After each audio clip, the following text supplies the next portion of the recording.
Hello? Hello? Podcast Network Asia. Inspired by all the secondhand stress that I got over the last couple of K-drama reviews I did, welcome to another listicle episode where I share with you my top picks K-drama, this time for the category Thriller Mystery. Anyong mga K-drama pamangkin, it's Tuesday again. So nagbabalik muli ang inyong Kdrama Tita.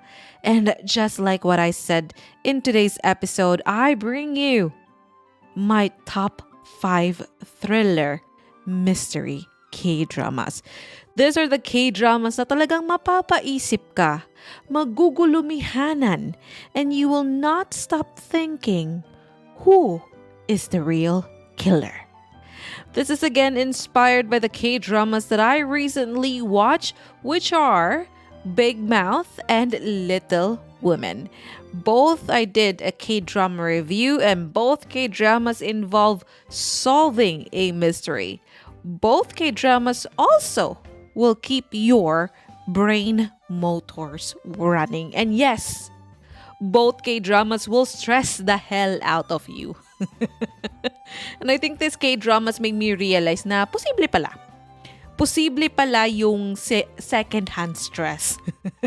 Just like smoking, di ba? Yung parang if one is exposed to smoke, kahit di siya yung mismong naninigarilyo, that person is also getting the harmful effects of smoking.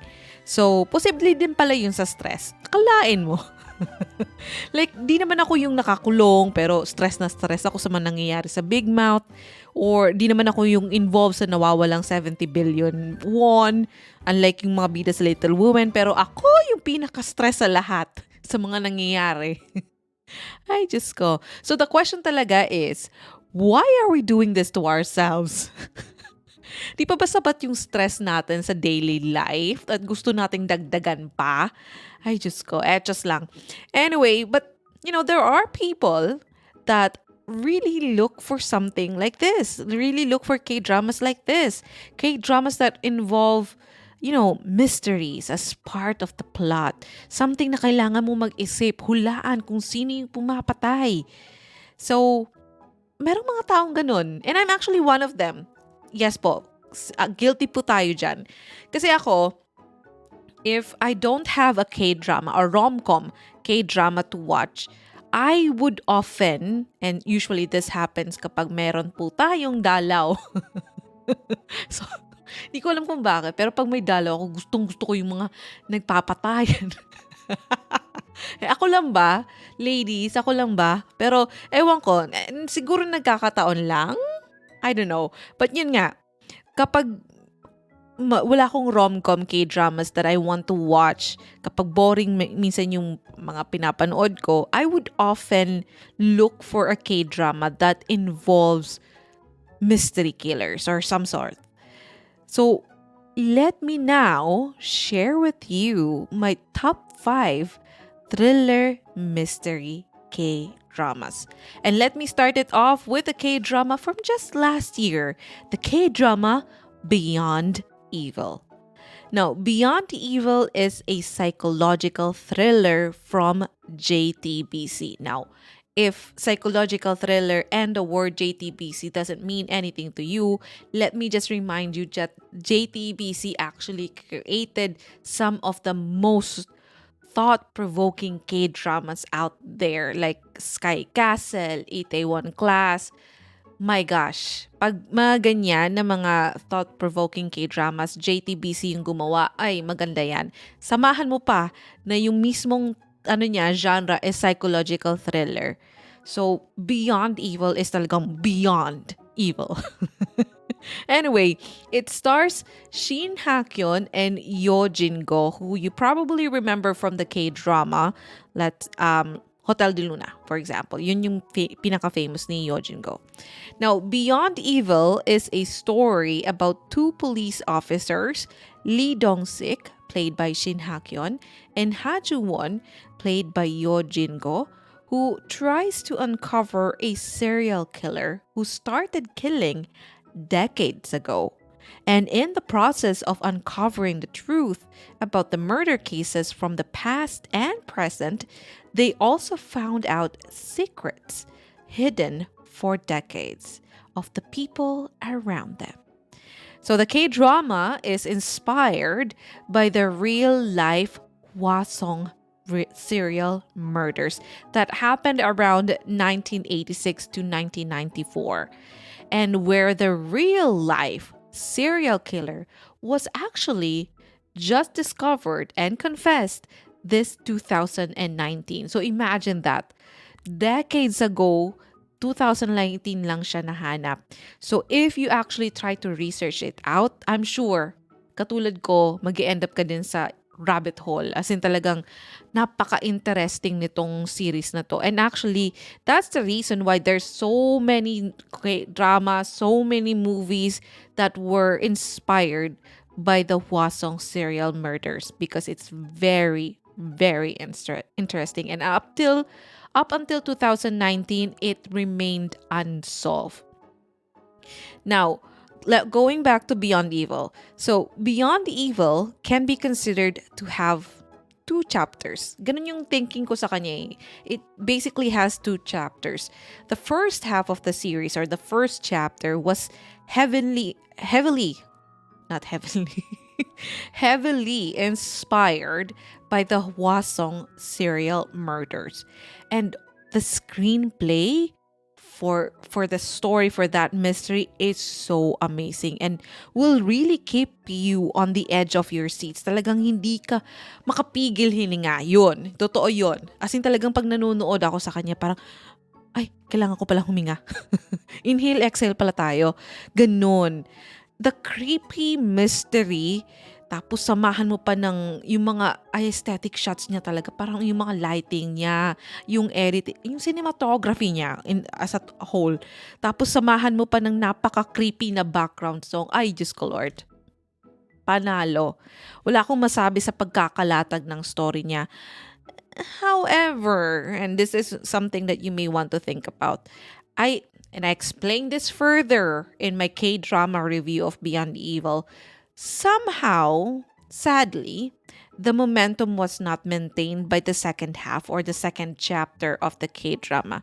May mystery pa rin naman. May mystery about what happened on this one fateful night where the paths of the main characters crossed, and kumbaga dun nagka-leche-leche yung buhay nila dun sa other mystery. May ganun pa rin. May kailangan ka pa rin hulaan kung anong nangyari. So, interesting din in a way. But for me kasi, when I was watching Beyond Evil, yung standard na sinet nung first half niya, talagang napakataas. Talagang, wow, ang ganda ng kwento. And I thought that was actually it. I mean, I thought that was going to be the main story, but it's actually more than that. So, hindi talaga sila nag-focus dito sa inspiration nila ni which is the Hwasong serial murders.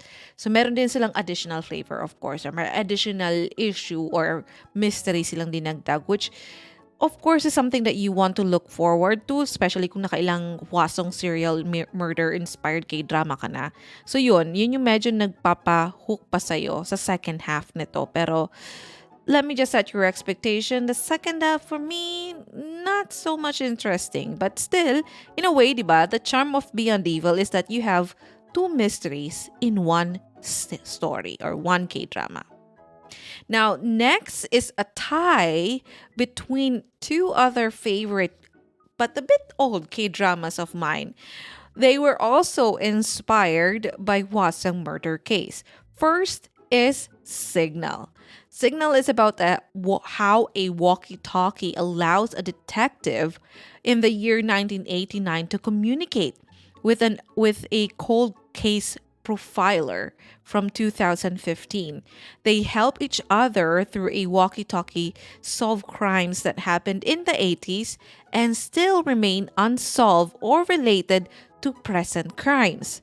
And like I said, the K-drama was also inspired by real-life crimes in Korea, particularly, yun nga, the Hwasong serial murder case.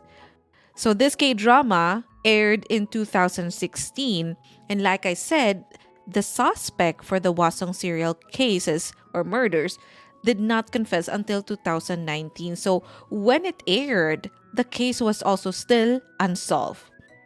Now, Signal stars Lee Ji-hoon from Tomorrow with You or Taxi Driver, and Kim Ye-so and Choi Jin-wong. Signal is a mix of fantasy kasi nga it involves a magical walkie-talkie. Kung hindi pa naman yung naging fantasy sa inyo, ewan ko na lang. But the cases were mostly inspired from real life or real crimes. So I would say that there was a good balance between reality and fiction. I think this was the K drama that made me really go down the rabbit hole back in 2000. I think I saw this 2016. So mula nang napanood ko siya, ay talagang napa-research ako about the Wasong serial killer. After ko mapanood itong Signal, parang nag-binge watch ata ako ng mga series and movies na also inspired by the Wasong case. But Signal for me is one of those K-dramas na talagang blessed with a really good story, amazing editing, fantastic acting from the actors.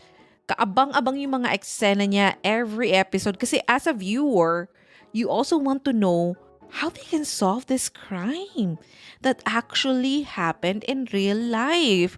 Malay mo, di ba? This would be an inspiration for us to be able to solve those unsolved mysteries. Kasi nga, back in 2016 or 15 when it was aired, hindi pa siya solve. So parang ganun yung feeling ko eh. Parang sana ko, iniisip ko sana merong ganitong paraan na masosolve yung totoong crime na nangyari in real life, di ba? And also, the thrill of how the present people can help, the past uncover the secrets or solve the crime. But let me just put this as a warning as well. This, present helping the past, therefore causing change in the present situation, may actually cause some, vertigo or mental breakdown. Diyos ko, medyo kinailangan ko mag-pause from time to time to really take it all in, summarize what really happened in my head. Parang ganon. So, it's definitely not for those that just want to relax while watching a K-drama. But again, kung nakikinig ka nitong series na to or nitong episode na to, pero yung goal mo is to relax, maling-mali po. Maling-mali po tayo dito. Lumipat po tayo ng ibang episode ko, okay? So yun nga, yun yung additional stress na makukuha mo on top of the mystery. Yung stress sa mystery sa pag-solve kung sino nga ba talaga tong pumapatay, meron ka din ng stress mula dito sa effects ng past being altered by the press. Parang ganon. Ayun na nga po. Nagkagulo-gulo na naman yung utak ko. Anyway, another Hwasong serial murder-inspired K-drama na katay nitong Signal that also involves time traveling is the K-drama Tunnel. So it's starred by Choi Jin-hyuk. The story dates back to, again, 1986 kasi nga dun nga po nangyari yung krimen ng Hwasong 1986 to 1994. So the story dates back to 1986 where Detective Park Kwang-ho, played by Choi Jin-hyuk, desperately tries to catch a serial killer. So he chases after the serial killer and goes through this tunnel. Tapos biglang paglabas niya ng tunnel, hello, 2017 na. Yun yung nangyari. Parang ganun na lang yung kasimple yung time travel kaganapan. Walang machine, walang mga ininom na something, walang walkie-talkie. Tunnel lang. Tumagos lang siya sa tunnel, yun na. 2017. So in that year, in the year 2017, the serial killer has resumed the killings that began 30 years ago.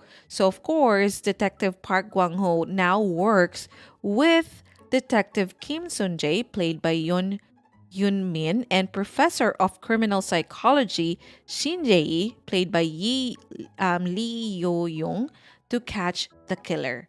Now, Tunnel was again aired in 2017, and like I said back then, the Hwasong murder case was still unsolved. So, of course, watching the K-drama is again a way for it makes you interested again in finding out who the real killer is from both the K-drama and in real life.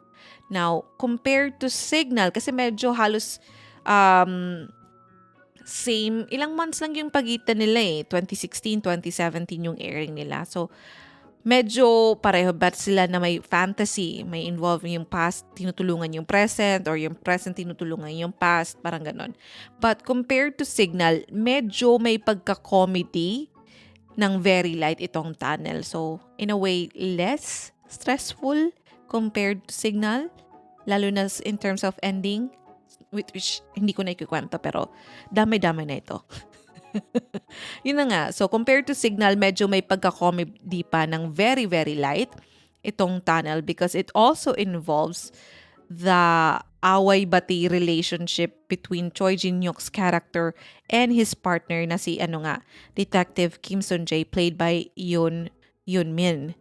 Sa past kasi, yung character ni Choi Jin-hyuk dito, siya yung senior detective. Pero pagdating niya sa present, siya bigla yung naging rookie. So, syempre, alam mo naman, may hierarchy, lalo na sa Korea, pag rookie ka, ikaw talaga yung kawawa, ikaw yung utusan, wala kang masyadong opinion. So, medyo, dahil doon, nagkukos siya ng away-bati nung dalawa. So, yun, medyo funny in a way, yung interaction nila, interesting, yeah. And also, interesting lang on how it plays out when someone from the past suddenly appears or disappears from the past and then shows up in the present. So, napaka-interesting din ng mga twist of events, parang ganon, leading up to that discovery na si pala ay galing from the past. So, yeah, that's an additional charm of Tunnel. Pero unlike Signal, etong Tunnel, medyo nag-focus talaga yung story sa serial killer na yun nga, yung sa inspired ng Wasong murder case. But let me tell you now that I was not expecting when the real killer was revealed. Like, okay, si pala? Parang, teka lang, totoo ba? Parang ganon. Yun yung medyo naging reaction ko. Pabitin. Anyway, moving on. Next on my list is the K-drama na di ko pa napapanood ang season 2 and I don't know if I will ever watch it. Why? Kasi ayoko talagang i-risk na masira yung beauty ng season 1. And based on my past experiences, every time na nanonood ako ng season 2, it just ruins the beauty of season 1. Like for example, Welcome to Waikiki. Yung season 2 niya, oh my God, not so good. Ano pa ba yung mga season 2 na tsaka? Hindi naman sa tsakang-tsaka, pero basta hindi ko pa napapanood yung season 2. A lot of people are saying na maganda, pero ayokong i-risk kasi mahal na mahal ko talaga yung season 1 niya. And I'm talking about the K-drama Stranger or Secret Forest. So Stranger is about this prosecutor who joined hands with the police to solve a murder case that eventually led them to discover the corruption in their group. It stars Cho Sung-ho and Bae Donna. Now, what I love about Stranger is that it is focused on only one mystery. Compared to all the others that I mentioned, meron kasi sila mga liliit na subplot or story arcs ng mga crimes na sinusolve nila. But there's one big story arc, which is yun nga yung inspired by the Wasong serial murder case. Eto namang sa Stranger, isa lang talaga. Isa lang yung mystery niya. And that's the beauty of it. Believe me. Okay? Simple lang yung story niya. Slow-paced, which made it easy to follow. As in talagang napakadali niyang sundan, hindi ka malilito, walang time traveling na kailangan mong i-summarize sa utak mo pagkatapos ng episode, walang ganon. And slow burn itong K-drama na to. So, nung umpisa, aminin ko, medyo nabagalan talaga ako sa kanya kasi hindi ako sanay na nothing is happening. nothing is getting resolved. And yun nga, isa lang talaga yung mystery niya. So, dumadami at dumadami lang yung mga tanong ko pero walang nangyayari. And yun nga, hindi ako sanay. But as the story progress, dun ko na-realize na ang beauty pala talaga niya is sa pagiging slow burn. Dahil nga sa mabagal yung kwento niya, talagang mahuhook ka sa lahat ng kaganapan. Compared to all the other K-dramas that I said in this list, medyo dito sa Stranger, medyo obvious na in just a couple of episodes kung sino nga ba talaga yung pumatay or umutos na pumatay. But because of the turn of events, medyo magkaka-self-doubt ka sa talagang, so talagang aabangan mo ang mga kaganapan just to confirm if tama nga naman yung hula mo na itong si ano ang talagang umutos. Pero more than the mystery, for me, yung pinaka-charm talaga nitong Stranger is yung pagiging slow burn niya. Pag sinabi kasing slow burn, yung parang uunti-untiin ka niya, mabagal na mabagal siya. Pero pag uminit, init na init talaga din. As in talagang kukulo ka din. As in, magugustuhan mo talaga yung K-drama. Mabagal nga lang talaga yun. Pero any slow burn is still a burn, di ba? Parang mapapasok ka pa rin. Ano ba sinasabi ko? Basta yun yung charm niya for me, yung pagiging slow burn niya. Kasi akalain mo nung una na ang bagal niya, kasi lahat na lang kinikwento niya. Actually. Parang nangyari lang lahat ng mga kaganapan in less than a month. Parang ganun. But soon, you'll realize na di ka na nagbiblink, halos napipigilan mo na yung paghinga mo kasi masyado ka nang involved. Masyado ka nang na ano sa story. Talagang hook ka na kumbaga. So, yun for me yung charm ng Stranger. Now, next on my list is a bit weird, okay, compared to the rest of the K-dramas of this list because they are not crime nor psychological K-dramas, but in fact, rom-coms. Yes, that's true. It's rom-coms, and it's the K-dramas When the Camellia Blooms and Strong Woman Do Bong Soon. Now, kung di ko na ikikwento, okay? Kung di ka pa nakakapanood, i-google mo na lang. Pero hindi ko na ikikwento yung synopsis nila because you can definitely check it out. And like what I said, in such an unexpected story lies a thriller mystery. And both K-dramas involve mystery killer na parang out of nowhere actually. To some, parang ang weird lang na both K-dramas may story arc na about a mystery killer na parang totoo naman, ang weird naman talaga niya. Ang weird naman talaga, lalo na kung babasahin mo yung plot nung parehong K-dramas, ang main focus talaga nila is the romance about two opposite people. Yung isa, yung parang, basta opposite yung mga characters nila dito. Pero sa Strong Woman Do Bong Soon, may halo pang fantasy. So parang, saan galing yung serial killer story arc? Na parang, pwede namang walang ganon. Actually, totoo naman. In all honesty, that pwede naman talagang wala silang story arc ng mystery killer. But for me, that makes the K-dramas actually stand out from all the other rom-coms that I have watched. Like, saan ka makakakita ng after kilig-kiligan at landian are bangkay na lumulutang sa tubig or sa river, di ba? Like, what the F? Saan galing yun? But like I said, fortunately, medyo satisfying naman yung story arc niya. Hindi naman siya yung basta lang nilagay para lang may pang-hook ka sa mga tao. Fortunately, satisfying naman story arcs nila about the serial killers on both K-drama. Okay? Interesting and really makes you pay attention to the K-drama. Na yun nga, kukunin niya yung attention mo kasi hindi ka lang basta-basta kilig-kiligan. Kasi usually, di ba, kapag nanonood ka ng rom-com K-dramas, relax ka, minsan nagsa-cellphone ka pa kasi nga alam mo namang landian lang din. Pero ito, because they added the factor or the mystery about this serial killer, it gets your attention. And that's why I love these two K-dramas. It also serve as something to look forward. You have something to look forward in the next episode. Gugustuhin mo talagang matapos na and move on to the next episode para lang malaman mo kung yung hula mong killer is yung talagang pumapatay. Parang ganon. And the benefit pa of this K-dramas being rom-com is, yun nga, hindi ka forever stressed sa loob ng 16 episodes. May kilig, may tawanan, and syempre, may laplapan. Etos. Pampagising lang kung nakikinig ka habang natutulog na. Anyway, yun nga.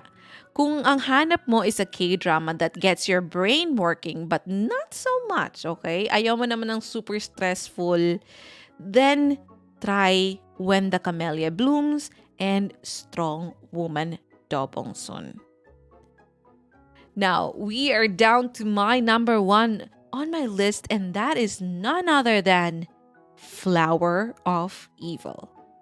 Now, I know Papa P or Piolo Pascual and Lovey Po did an adaptation of this K-drama, but I apologize, pero I never got around to watch it, so I can't comment on it, but I can definitely comment about the original version of it, which is starred by Lee Jung-gi and Moon Chae-won. Now, the story revolves around Baek Hae-sung, played by Lee Jung-gi, a man who hides his identity and past from his wife, Cha Ji-won, played by Moon Chae-won, who is a detective. Ironically, on the surface, they appear to be a perfect family, a loving couple with a beautiful 6-year-old daughter who adores her parents. Now, Cha Jae-won and her colleagues begin investigating a series of unexplained murders and is confronted with the reality that her seemingly perfect husband may be hiding something from her. Now, what I can tell you about this K-drama is that it was well made. Intriguing mystery and action-packed scenes that were enough to keep you on the edge of your seat. Most of the time, I was actually sitting only halfway because I was so nervous. Talagang kabado po ako sa mga kaganapan. I still can't get over how amazing the first few episodes were. Like, yung mga first few episodes talaga niya, palong-palo. My gosh. The actors, amazing. And they really had a great chemistry. Yung si Lee Jung-gi and Moon Chae-won, they really had a great chemistry, which made the romantic scenes even more nakakakilig. So, there. Of course, meron siyang halong kilig-kiligan. It was actually well balanced for me. There was kilig and then there was suspense. Okay? And Lee Jung-gi, as a sociopath, panalo. As in, si kuya mo talaga, made for the role. Yun lang yung masasabi ko. And the best of them all is this K-drama started with a mystery that was not a mystery. Ano daw? Kasi ganito yon, okay? The premise, trailers, and even the first few episodes niya will have you thinking that this is already a solved mystery, a solved case that you already know what happened and who is the real killer. But as the story progresses, it will shake your foundation and will make you second guess. And that is where the fun starts. Oh my gosh, how fun it was to watch this K-drama, what fun it was to watch Flower of Evil. So, why don't you give it a try? Why don't you give all the K-dramas that I mentioned a try? But wag naman po nating sunod-sunurin kasi baka mag-Crispin, Basilio, yun na yung drama mo. Segue, kaway-kaway sa mga nanonood ng Maria Clara and Ibarra. Do we need a review for that teleserye? I don't know. May nanonood pa. Anyway, there's actually a lot more K-dramas out there na also a thriller mystery that also involves you solving or finding out who the real killer is. Like for example, Mouse, which unfortunately hindi ko pa napapanood pero sabi nila napakaganda din daw at mabibiyak din daw yung utak ko. So medyo tinatago ko pa yung utak ko hanggang pang Pasko. Next year na. Voice, seasons 1 to 4. So you've got 4 seasons that will definitely bring you the added stress. Kung nakukulangan ka pa, yan, may 4 na season yung Voice. Then you also have Tell Me What You Saw. Ano pa ba? Ang daming mga thriller mystery. So definitely you can check or Google them if you're done with all the suggestions that I have. And if you also have your favorites that I did not include in my list, I would definitely love to know more or to know those your favorites. So why don't you share it with me on any of my social media accounts? You know I'm always there on any of your social media accounts. I got Facebook, Twitter, Instagram, ano pa ba? TikTok, andun ako, nagkakalat, okay? It's all at Anyong Tita. Alright? And that's it for me. Oh my gosh. It's been a long time since I made a listicle episode. Hindi ko na-realize na napakahaba pala nito.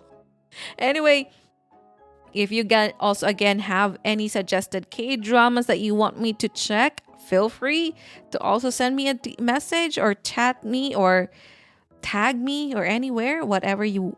hindi ko na alam kung anong ginagawa niyo sa social media, but yeah, feel free to tag me on any of my social media accounts. And until the next Tuesday, good night, kids. I love you, Bruno Mars.